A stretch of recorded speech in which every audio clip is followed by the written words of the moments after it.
and welcome to the first episode of Cooking with Nate on YouTube. This episode, we're going to be making Quatros, Quesos, Fritos. I get this particular recipe from another YouTube channel called Binging with Babish.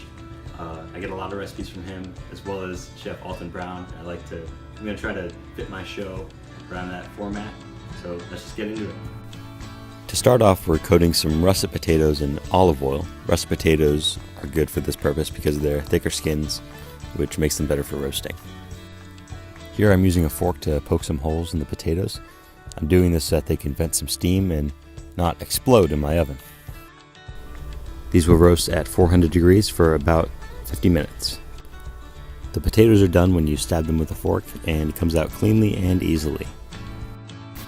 To better prepare the potatoes for frying, we're going to cut them open and let them cool off for about 15 minutes. This lets them release some of that excess moisture and steam.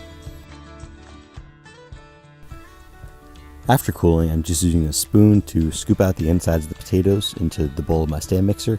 Now, if you're feeling extra American, you can load those potato skins up with some cheese, sour cream, bacon, chives, and those can be delicious too. Now, here I'm using a stand mixer to mash my potatoes, but you can also use a potato ricer or even just a fork. I've used that before. Using the paddle attachment for the stand mixer, I'm just going to run these potatoes under low speed until all of the big chunks are gone so that they're nice and fluffy. Now, I add at least 3 tablespoons of butter to my potatoes, but you can add more.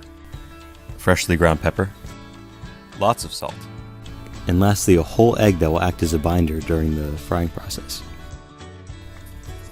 This is probably a good moment to mention it because I forgot to mention it in the intro, but the original inspiration for this recipe came from a show called Psych. It's one of my personal favorite shows, and I think it's very funny, and you should definitely watch it. Now we're packing some cling wrap directly down onto the potatoes. This ensures that they do not dehydrate during refrigeration. And we're putting these in the fridge for at least 30 minutes, but they can survive for at least 2 days.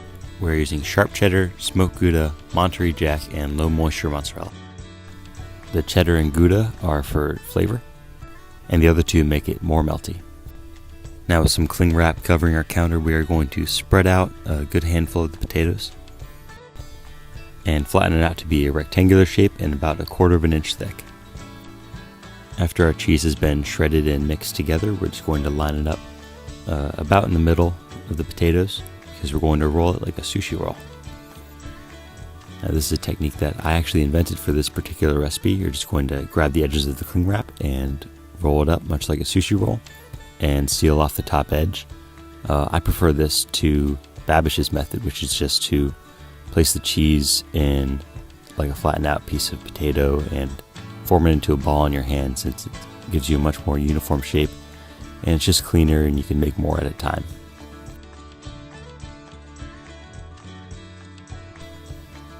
Now, after sealing, we're just going to use a paring knife or any sharp knife and cut it into sections. I like to keep the sections relatively small since it means that they can fry more evenly and faster. You're just going to pick up one section and pinch it off, sort of stuffing the cheese into it and sealing it off. And then you just roll it up in a ball and set it aside. You can also use spare potato if you have it to cover up the ends. Our balls will go through 3 stages: flour, egg, and then seasoned panko breadcrumbs. You can also use regular breadcrumbs if you don't have panko. Now, in this clip, I use the wet hand, dry hand technique. So with my right hand, I am first coating the potato ball with flour, and then I'm going to switch off to my left hand where I will coat it with egg. The egg allows the panko breadcrumbs to stick much better, and using this technique, I prevent myself from getting clump finger, and I stay efficient and my hands stay clean. These are frying for 3 to 4 minutes in peanut oil at 350 degrees, and then putting them on a paper towel lined plate. Hit them with a little bit of salt and let them cool.